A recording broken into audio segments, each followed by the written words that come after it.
Hi, I'm Lisa and welcome to my channel, Creative Bird Studio. I'm just going to do a quick little show and tell video today. I've been watching some of the videos of a collaboration which is called Initially You 2022. It is a collaboration between, I've just got a list here, make sure that's on camera. There we go. I've got a list, so it's a collaboration which was started by Cori Dahmen. She's from Creating with Scraps, and as part of the collaboration there's also Gayle Agostnelli, Marlies Designs, Paper Inspirations, Tracie Creative, and Wendy's Journal Adventures. So I will list those below if anyone's interested to check out some of those videos. But the intention with this collaboration is that you use your initials in some way, and it's also initially, which refers to like the start of something, and you can be inspired by lots of videos and tutorials on YouTube, but you somehow add your flair, add your style. So add the things that you like to do to make the finished product somewhat your own. So for me, my initials are LMD. So I've decided to use Learn, Make, Document. So the reason I chose those words is because I love to watch YouTube. I love to watch lots of tutorials, but I find that I actually don't really have a lot of time or make a lot of time to sit down and make the things that I watch. So then I tend to forget what I've seen and what the people said in their videos. So I thought it'd be a good idea for me to watch some videos, learn to make the things, and then actually make the things, and then document that I've made the things so that I remember, and also so that other people might be able to benefit as well. So I thought I'd do a little show and tell of what I've made this week. So the first video I watched was a little video from Cori Dahmen from Creating with Scraps, and it was about using your little die cuts and then colouring them and heat embossing them. So Cori has a video on that which I will link below if you want to watch the full tutorial on actually how to do it. But these are my little flowers that I made as a result of watching that. And there's lots of ways that you could colour these flowers. You could use pencils, you could use pens, you could use Copic markers. The possibilities are really endless, but I decided to use my Distress Oxide inks. And I've used colours that are in the palette of colours that I like to use. So lots of purples and blues and turquoisey greens, olivey greens. Those are sort of the colours that I like. So I've used those colours. And as you can see, if I just bring one up a bit closer, hopefully you can see that and it's not too blurred. The final outcome is to actually heat emboss them with a clear embossing powder. Now Cori does use a sort of a beeswax aged vintage embossing powder, but I don't have that one, so I just used a clear, and I actually dipped these straight into my embossing pad. So I got my embossing pad, dipped it straight in, and then turned it back over, sprinkled the powder, dusted it off a little, and then heat embossed it. Now Cori, when she did her heat embossing in her video, she was able to heat emboss them when they were down on her table without too much issues of them blowing around. I had a lot of issues of them blowing around because these ones are quite thin and quite delicate. So I used this little lid, it's just a lid off a container, and I popped it in there, sort of into the corner, and then I heat embossed it, and it just sort of gets caught in the corner there and stays in one spot, which made life a lot easier for me. So that's just a little tip there if you are having issues. The other thing is I do like a bit of sparkle. So I don't know if you can see, but I have added a little bit of shimmer to these. But because I used Distress Oxides, which are water reactive, I wasn't able to use my Wink of Stella pen because it was picking up the colour on the tip of the pen and it was moving the ink around. So what I actually ended up doing was getting one of my Kaiser mists in white iridescent, and I just sprayed the whole lot basically, and it did react a little bit with the water, but I actually liked the way that they came out. So that was a nice little surprise. So I'm just going to pop these to the side and bring in the next thing that I made.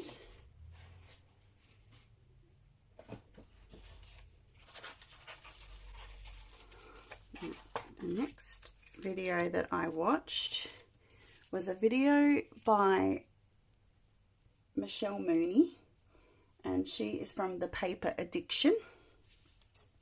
Now, I've been watching junk journals for about a year or so now, junk journal videos on YouTube, and I actually hadn't come across Michelle's videos until I heard her mentioned in someone else's video this week. I can't remember who it was that mentioned her, but I went off and had a look at her page, and I really do like a lot of her videos, so I'll be back there to watch some more of those. But she was making these layered flowers, which are quite nice. Lots of layers. Now, I've actually had this die for quite some time. I'll just get it, show you. It's actually this one, which is a Sizzix die, and it is called Tattered Florals. And when I actually got this die, I just sort of cut out one set of the 4 flowers and put them together, and to be honest, I was a bit disappointed with it. I didn't love the way that it came out, and I haven't really used it much since then. And then I saw her video and I watched her as she put at least 15 flowers in each layer, each bundle, and that got me thinking, oh, that's a great idea. I think that hers turned out really nice. They looked really good. So I set about making some of these, and I love how they've come out. Now, she does show how she turns up the leaves in various ways.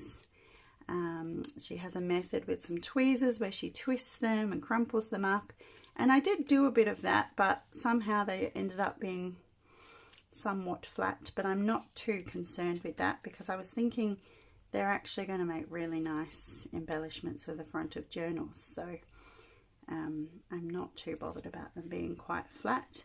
I did sort of scrunch up some of the smaller flowers in the center, and these ones were just a result of me having some leaves left over, but not all of the sizes, so I just put together these 2 little ones. Now, the thing that I've done differently to Michelle to make them more me is that I've inked the edges of pretty much most of the petals, the majority of them.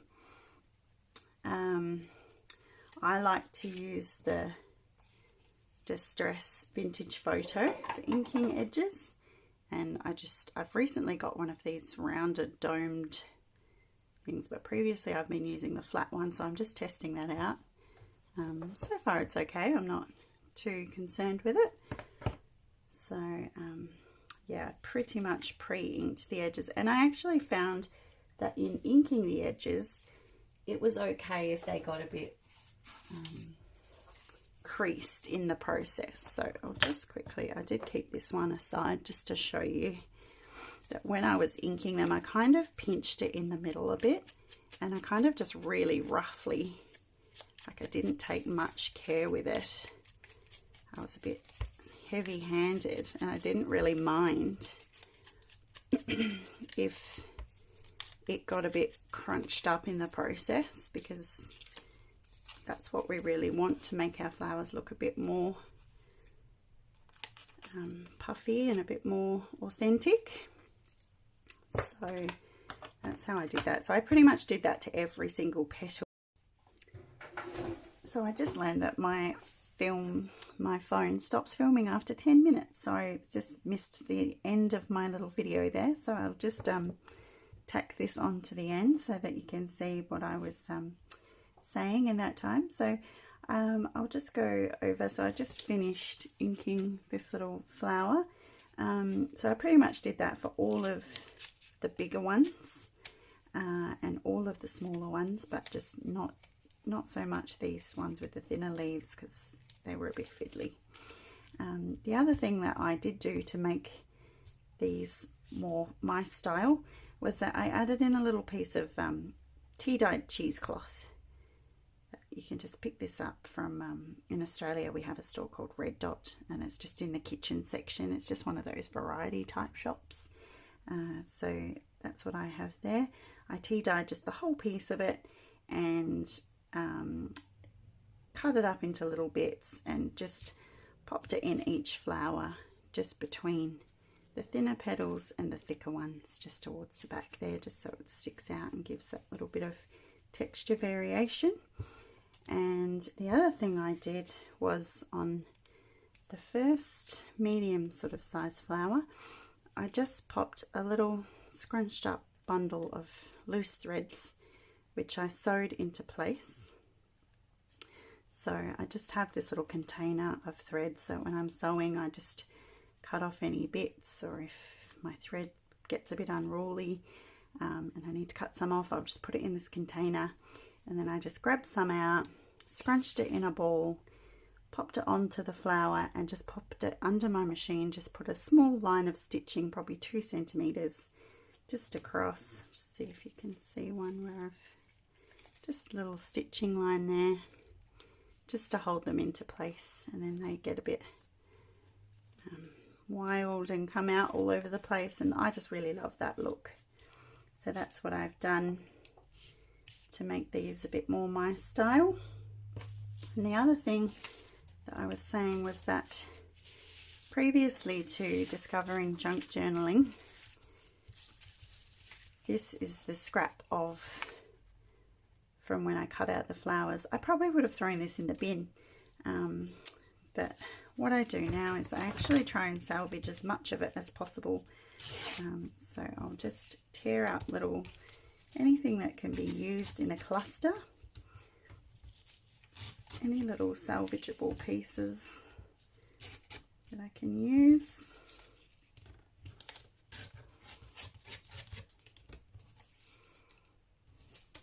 Probably about it for that one. So then that's actually the scrap that will end up going into the bin, and I'll actually use these to make some little clusters. Just tear them up into bits, and I have this little container. So this container is filled with all of the offcuts, all of the little bits I was able to salvage just from cutting out these flowers. So that's a lot of usable scraps there that I'll then be able to sit and make some little clusters. So that's a good idea, and I'll be doing those fairly soon because I don't like things to accumulate and become things that need to be done. So that'll be my next project. And the other thing I did was I thought, can I cut fabric? And the answer was yes, it can. So I popped it through twice on this piece of fabric that I just had lying around. This petal did sort of break off, but I wasn't too bothered. You can't tell. It's one of them. You can see I've used fabric in this one. This could be the one that's missing a petal, but it doesn't really matter. It's so far in there that you can't tell, and it just gives a contrast of color because it's lighter, and it's a contrast of texture because it's not paper. And I really like the look, and I really liked actually the vellum. This is a piece of tea dyed vellum that I used, and I really like how that came out as well. So I will get some scissors and actually cut these little bits of fabric off here as well, so I can use those in my clusters too. So it's really good for minimizing waste. So as I said, I will put these links below. This is the link to the video for the flowers. This is the link to the video for the little stems, and this is another video that I watched this week and I haven't actually tried, but I did quite enjoy it, and it was about how to give your PDF printed papers an aged look, and it was sort of minimal mess and minimal fuss, which I quite liked. So I'll probably be giving that a go, and if I do, I will do a little show and tell of that.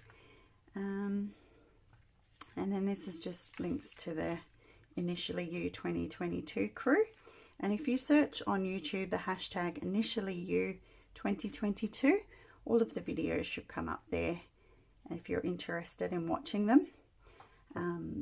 I've really enjoyed watching them so far, and there's been a lot of things done that I necessarily wouldn't do myself, so it's really good to see these kinds of things for ideas, and to just help you to think outside the box a little bit more and experiment. Like if I hadn't watched these videos, I probably wouldn't have gone to this much trouble. As I said, when I first got this die, I literally cut out 4, put them together, and wasn't very impressed. I never would have thought of cutting 15 and putting 15 in one flower. So I really am happy with this, and I'm really impressed with how they turned out, and I'll definitely be making some more of these in the future. So thank you, Michelle, for that. And again with these ones as well, with the little stems, like I have this die already, but you know, generally I would cut this die out of patterned paper, out of scrapbooking paper, and just stick it straight down. I wouldn't necessarily have gone to the trouble of cutting it from white paper, colouring each stem, putting some shimmer on there, embossing each stem. Like, it's just not a process. Like, I have all of the things to do that. It's just not a process that I necessarily would have done without the prompt from Cori's video. So that's why I love YouTube. That's why I love watching all these videos that all of you are making and sharing, and I'm so grateful that you are sharing them, because it is a lot of extra work. You could just be sitting at home doing it for yourself, but it's fantastic that you're out there sharing it with everyone. And yeah, I hope to do a lot more of these little show and tell videos in the future, and I hope you've enjoyed watching. Thank you.